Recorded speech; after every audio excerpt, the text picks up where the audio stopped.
Hello student. So let's start our discussion.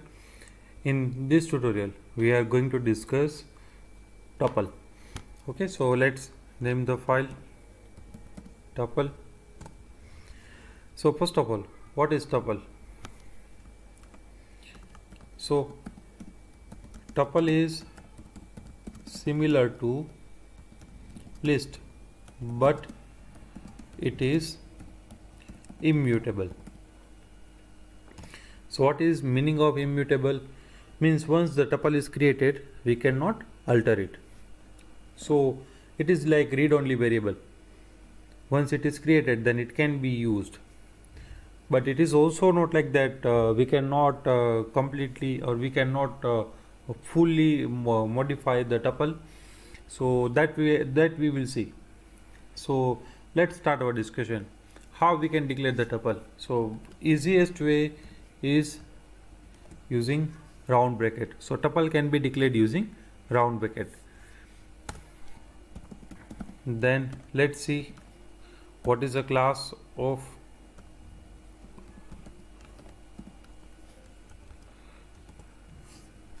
class is tuple. Okay, so if we are declaring a list using you can say round bracket, then it is a tuple. Now how we can assign some value to tuple? So let me create a simple tuple. In round bracket we will assign value 1 2 3 4 5 6, and then we will print tuple t1. Yes, this is the tuple. Now if we try to add, or if we you can say modify tuple, then we cannot. Why? Because there are not any methods which are specified to update the tuple. So there are some read-only methods only, like count, index, so which we are going to see very soon.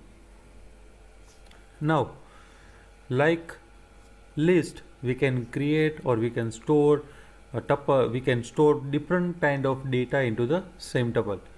Let me take another tuple t2. Hi, then 3.14, then let's say 56, then true, then let's print it. Yes, so as you can see, there are no restriction on the type of data that is stored into the tuple. We can store any kind of data into the tuple. Now let's have some more example. Okay, mainly two terms are related with the tuple.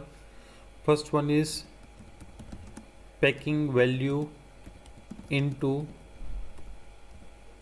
tuple, and so let's see what is packing value into the tuple.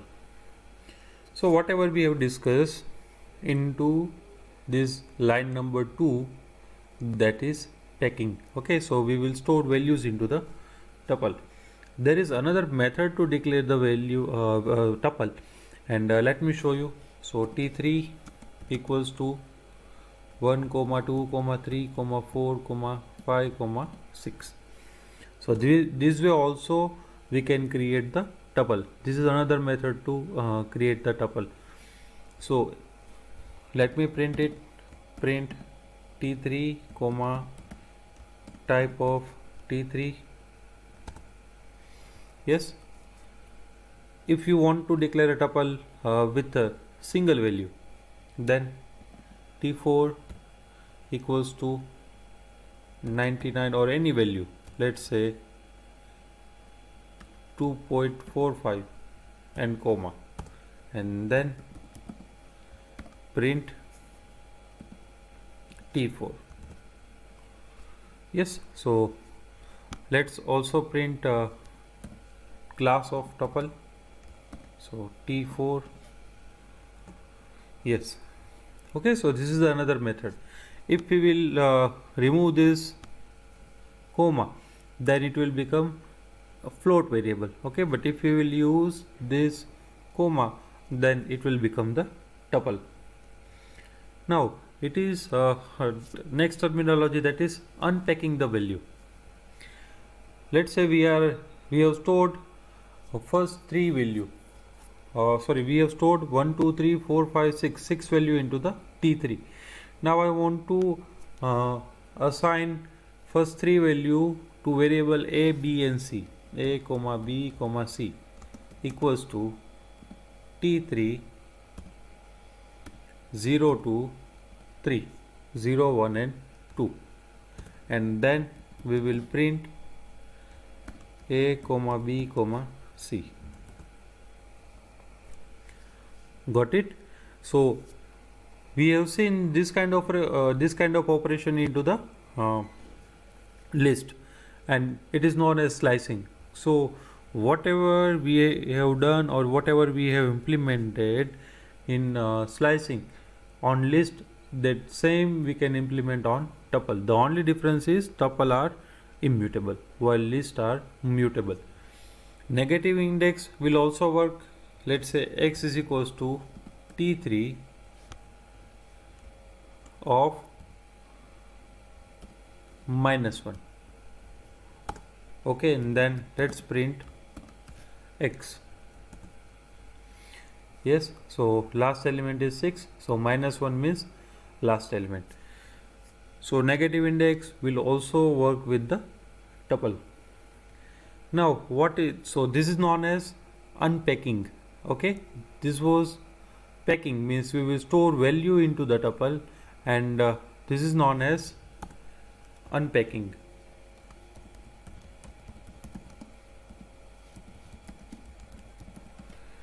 So here we will store the value from tuple into the variable. Now, in starting of the video, I mentioned that tuple are not fully immutable. So let's have an example how we can create a mutable tuple. So T4 equals to first hi, next hello, then list 4. Let me create another list 3.21, then 5.63, then 8.76. Okay, and then we will print tuple and its type.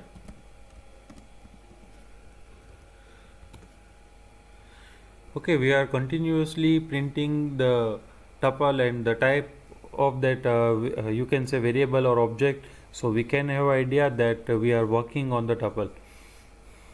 Now, how we can retrieve the individual element?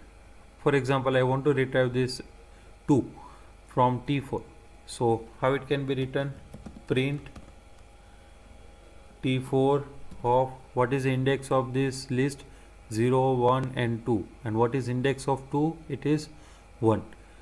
So second element means second index element, and inside it element with the first index. So this way we can get the 2. Let's say we want to retrieve this value 8.76. So how it can be retrieved? Print T4 of what is the index of this list? 0, 1, 2 and 3. Then what is the index of this element? 0, 1 and 2. Yes.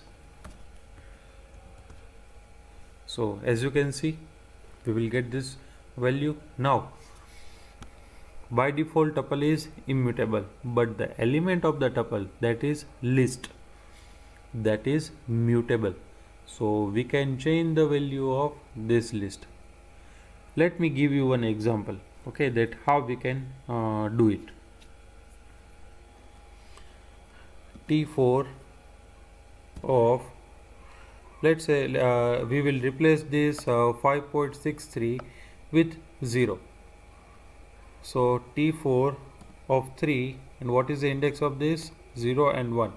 So of 1 equals to 0, and then we will print T4. Yes, as you can see. Okay, so ideally tuple is immutable, but if tuple contains the mutable object, okay, then we can alter the content of that object. Clear? So in that way, tuple is mutable. Okay, ideally once it is created, means we cannot alter the content, means it will behave like a read only. And if we are using any mutable object inside it, then we can alter it. Now let me define another tuple T5 equals to 1 2 3 4, then 1 2, then 3 2 1 2 1. Okay, so there is a method called count, where we will specify the value of particular element. T5 dot count, let's say I want to count the occurrence of 1. Okay, and then let's print it. Okay, so there are 4 times 1 into this tuple, so 1 2 3 and 4, so there are 4 times 1. Clear? Next, if you want to know the index of a particular element, let's say I want to know the index of 4. Okay, so for that there is a function, index function. T5 dot index and in bracket 4. Okay, so 0 1 2 and 3, so 4 is on index 3. Clear with this? Okay, now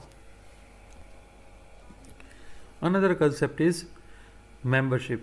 Okay, so how we can check whether a particular value exists in tuple or not? So for that we will use keyword in. So let me give you one example. So it will return boolean value, means whether a particular element exists into the tuple or not. If that element exists into the tuple, then it will return true, and if that element does not exist into the tuple, then it will return false. So let's take example of T5 only. Okay, so let's see whether 3 exists in tuple or not. So print 3 in T5. Okay, and let's execute it. So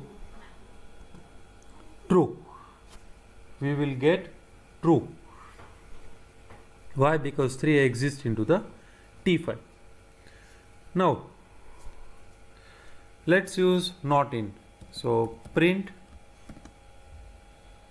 8 not in T5.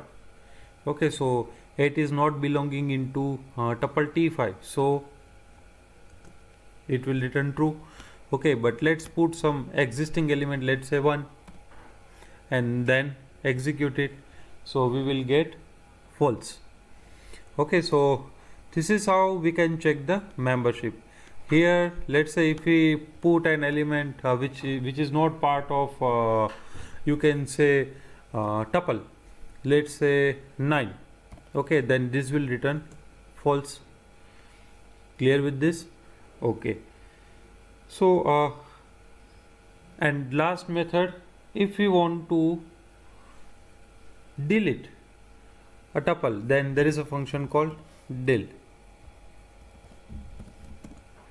Delete, and in bracket we will write down the name of the tuple.